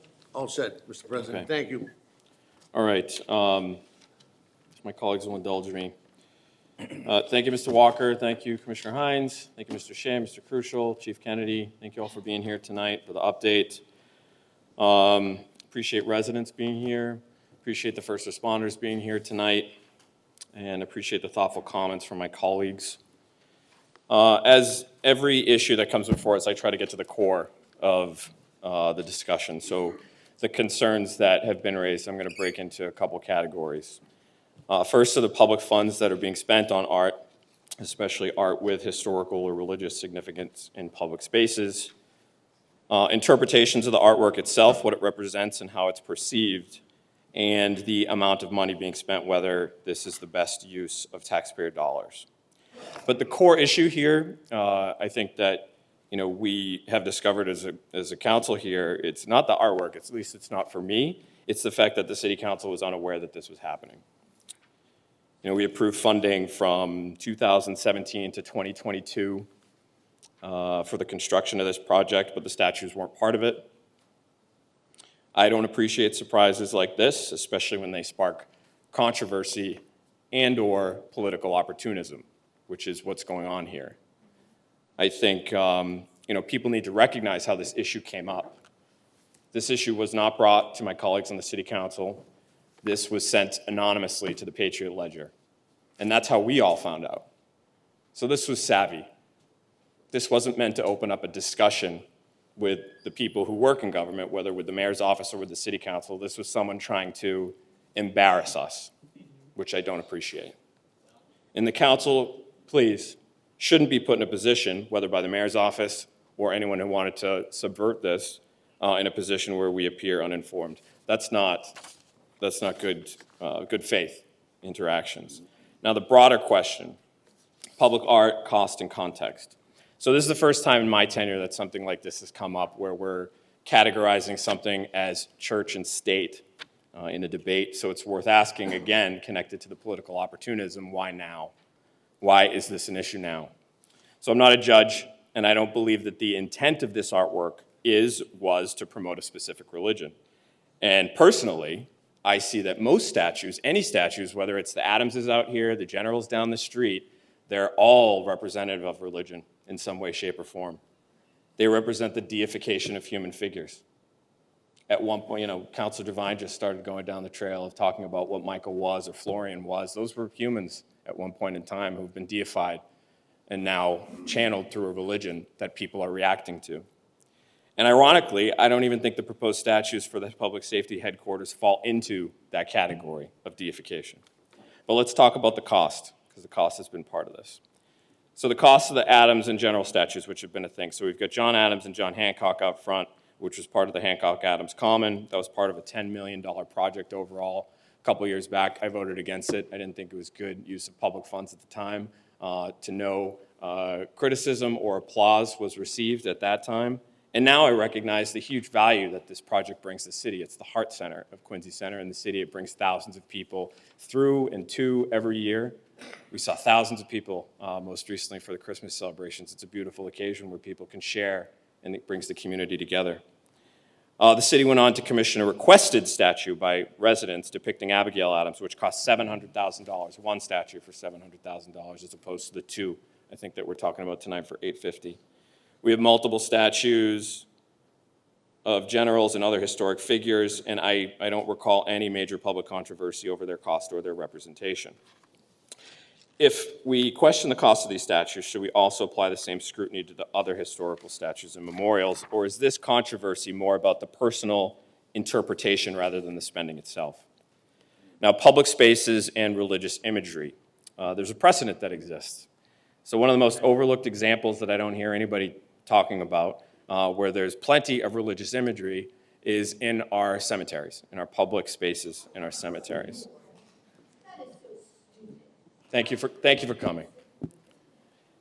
Quincy owns and maintains multiple cemeteries, all of which contain religious symbols, headstones, and iconography. While the symbols are paid for by the bereaved, the property is maintained with public funds. No one has ever suggested that religious symbols should be removed from cemeteries, nor has there been any controversy over the public maintenance of these spaces. If the principle being applied to these statues were applied elsewhere, it would raise far more significant questions about religious symbols in cemeteries and beyond. Now, historical and legal precedent. I took some time, like Councilor Devine, to look into a couple things, like how public funds have been used for religious adjacent art and institutions in Massachusetts and in Quincy. So public art with religious themes, we've got at the Boston Public Library, John Singer Sargent's Triumph of Religion murals. These murals, which were designed between 1890 and 1919, depict religious themes from Egyptian, Assyrian, Jewish, and Christian traditions. There's a mural titled The Synagogue, which caused controversy upon unveiling, but remains part of the library's historical collection. Never a peep have I heard about a problem there. Massachusetts State House, religious symbolism in art and monuments. John Eliot Preaching to the Indians, a 1903 painting in Memorial Hall depicting Puritan missionary John Eliot evangelizing Native Americans. The statue of Mary Dyer, which honors a Quaker martyr executed in 1660 for defying Puritan laws. statue of Anne Hutchinson commemorating the Puritan dissenter exiled for her religious beliefs. There's a sacred cod, which is in the House of Representatives chamber, which is a symbolic wooden codfish revered in a way that blends cultural and quasi-religious significance. And then there are ceiling frescoes by Frank Hill Smith, which are allegorical artwork that include classical religious motifs. These artworks are not seen as state endorsements of religion, but as historical reflections at the time in which they were created. Now, in Quincy, we're no strangers to spending money for faith-based institutions and organizations.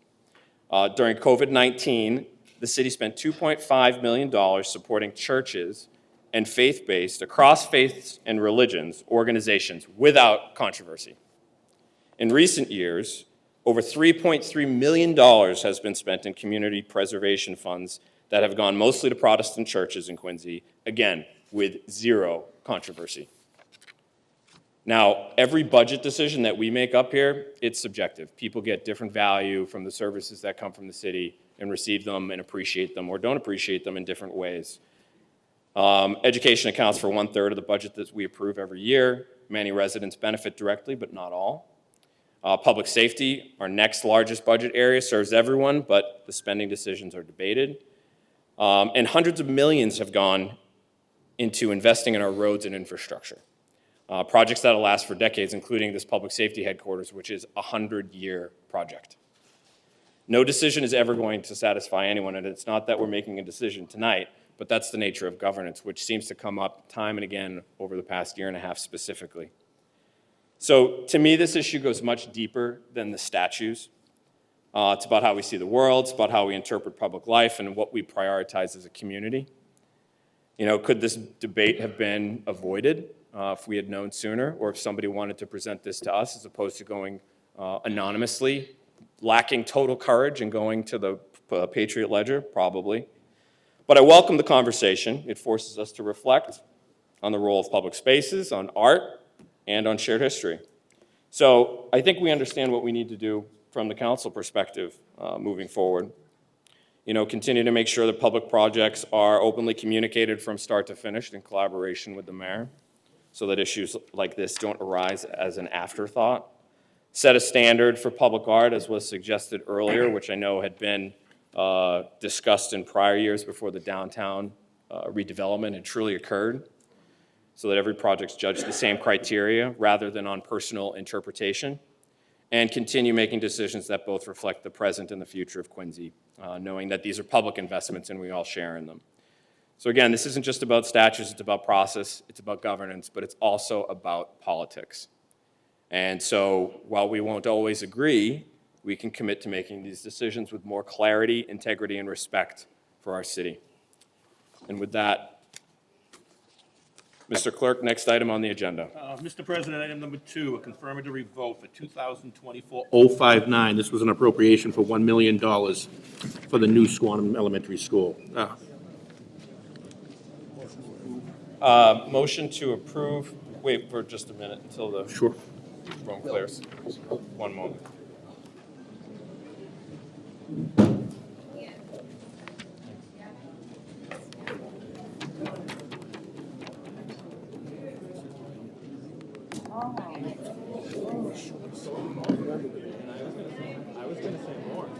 I was going to say I have more to say, and I was like, Not to,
Call this meeting back to order. Mr. Cook, can you please read the next item on the agenda again? Sure. It's item number 2, Mr. President, confirmatory vote for 2024-059. It was an appropriation for $1 million for the preliminary work for the new Squantum Elementary School. President recognizes Councilor Harris. Thank you. I'd like to, these next two that are up on the agenda, it's basically just cleaning up one word on both orders so that we can move forward with them. So I'd like to make a motion to approve for the 2024 059 appropriation. Thank you, Councilor Harris. Motion to approve made by Councilor, seconded by Councilor McCarthy.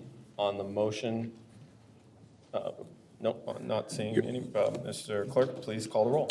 Councilor Ash. Councilor Campbell. Councilor Devine. Councilor DeBona. Councilor Harris. Councilor Liang. Councilor McCarthy. Councilor Minton.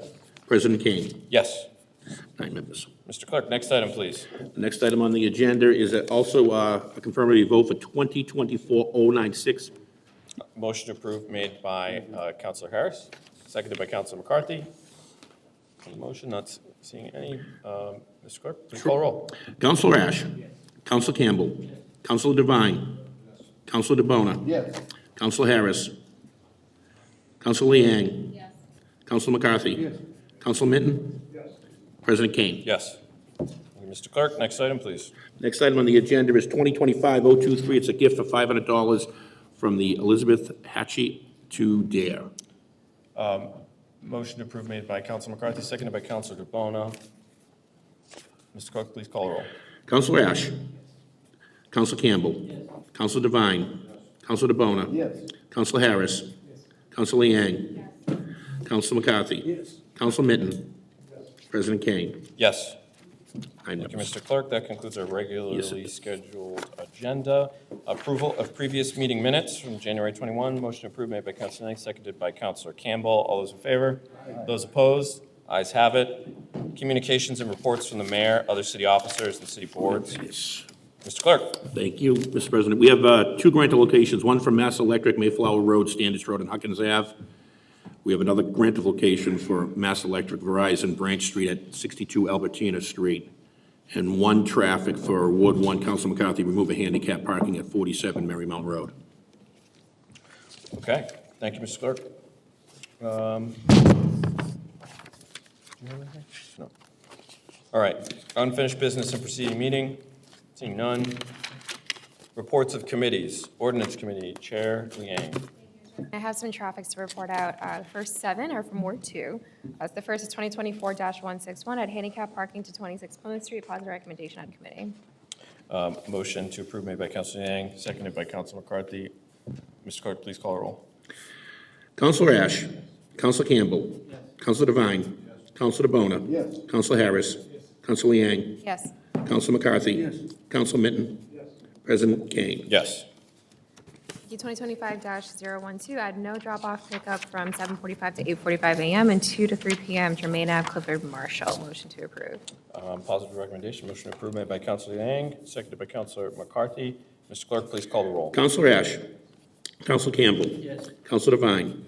Councilor DeBona. Councilor Harris. Councilor Liang. Yes. Councilor McCarthy. Councilor Minton. President Kane. Yes. 2025-013, add stop sign on Fowler Street at Lancaster Street. Positive recommendation of committee. Positive recommendation. Motion approved made by Councilor Liang, seconded by Councilor McCarthy. Mr. Clerk, please call the roll. Councilor Ash. Councilor Campbell. Councilor Devine. Councilor DeBona. Councilor Harris. Councilor Liang. Yes. Councilor McCarthy. Councilor Minton. President Kane. Yes. 2025-014, add stop signs at both ends of Alton Street. Positive recommendation under committee. Positive recommendation. Motion to approve made by Councilor Lang, seconded by Councilor McCarthy. Mr. Clerk, please call the roll. Councilor Ash. Councilor Campbell. Councilor Devine. Councilor DeBona. Councilor Harris. Councilor Liang. Yes. Councilor McCarthy. Councilor Minton. President Kane. Yes. 2025-015, add stop signs at each end of Low Street. Positive recommendation under committee. Positive recommendation. Motion to approve made by Councilor Yang, seconded by Councilor McCarthy. Mr. Clerk, please call the roll. Councilor Ash. Councilor Campbell. Councilor Devine. Councilor DeBona. Councilor Harris. Councilor Liang. Yes. Councilor McCarthy. Councilor Minton. President Kane.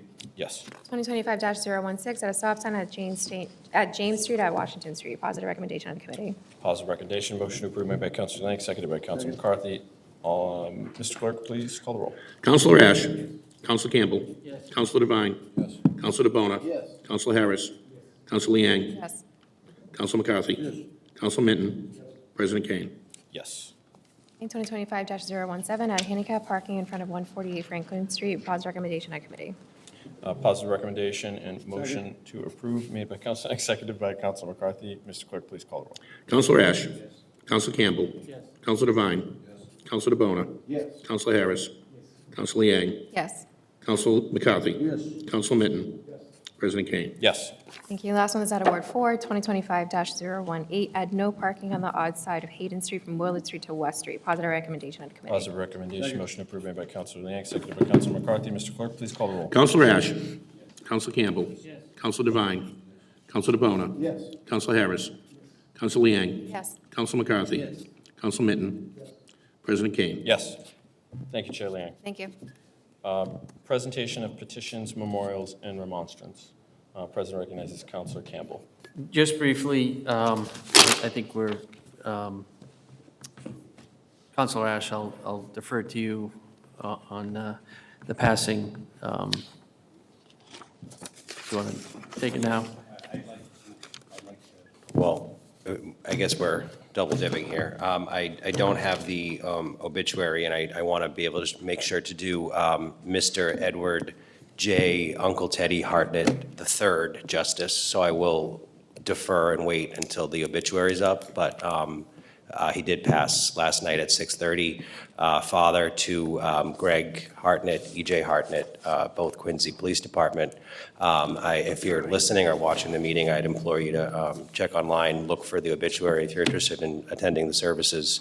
That was just last night, so I'm sure more details to come, but I'd like to pick that up when I have all the info in front of me to make sure that we cover all the bases for a wonderful man. Yeah, and I would like to also add Dawn Kelly. She and I graduated together from Woodsy High School, and Teddy and Maria together again. But obviously that deserves its own really well done presentation. But I do want to congratulate the North Quincy High School boys and girls basketball teams. They both won the Patriot League title this past week. Quincy High School is ranked number 7th for the girls. North Quincy girls are ranked 5th in Division II, and the boys, I'm not sure what they're ranked, but they had a great season. And just at the end, Kobe Nguyen scored a 1,000th point. Congratulations to him. I'd like to invite him and the Patriot League teams and Alyssa Hops in at some point in a later meeting. But also very exciting, just announced, I just saw that Maeve Powers was named Patriot League All-Star and MVP of the Patriot League, the Fisher Division, which is a big deal. That's her dad and mom are proud North Quincy grads, so congratulations to the Powers family. Thank you, Councilor Campbell. President recognizes Councilor Harris. Thank you. It's with a sad note, the passing of Doris J. Coppola Vojak. Doris Vojak of Quincy passed away peacefully on Saturday, February 15th. Dottie was born to Angelo Ralph Coppola and Valet Bersani Coppola on April 21st, 1941 in Quincy, Massachusetts. She graduated from North Quincy High School in 1967 and later went on to Labouré College to become a registered nurse, a path that would lead her on a lifelong adventure of healing and compassion around the world. After gaining experience in critical care, Dottie found her calling in emergency nursing, spending the majority of her career in the emergency departments of Kearney Hospital, then University and Boston City hospitals. There, she stoked her passion for caring for the vulnerable and underserviced in need of life-saving care. This passion is what would drive Dottie to find the great mission of her life, her service as a member of DMAT, the Disaster Medical Assistance Team, a rapid response team with FEMA. Her deployments with DMAT included Ground Zero on September 11th, 2001, the ice storm in Plattsburgh, New York in 1998, Hurricane Katrina in 2005, earthquake in Haiti in 2009, Hurricane Sandy in 2010, and Hurricane Maria in 2012, and Michael in 2017. The earthquake in Bam, Iran in 2003, among many others. She worked periodically for Interpol, that's Biological Terrorism Division, providing training in several countries, Lebanon, Morocco, France, and Vietnam. As busy as Dottie was with these impressive accomplishments, she also found time to pursue her love of art, a subject that was mentioned earlier this evening. Well known by her friends and family for her lifelike pencil and charcoal portraits, some of which hang proudly in the galleries of the Plymouth Center for the Arts, she continued to develop her art and was learning sculpture in her final years. Dottie's greatest joy was her family. Her philosophy of always being able to provide an open door, safe place to go, and a hot pot of coffee made her home the hub of activity from the time her boys were teenagers until the last years of her life.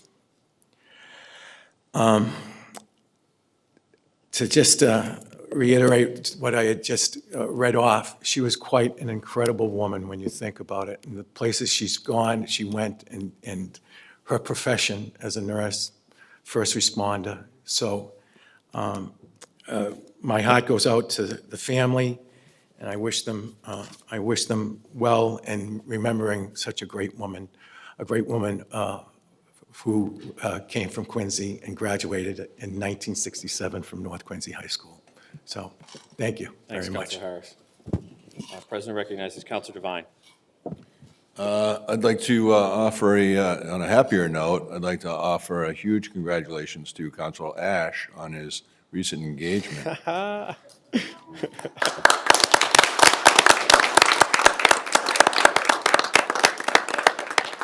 So that means he said yes.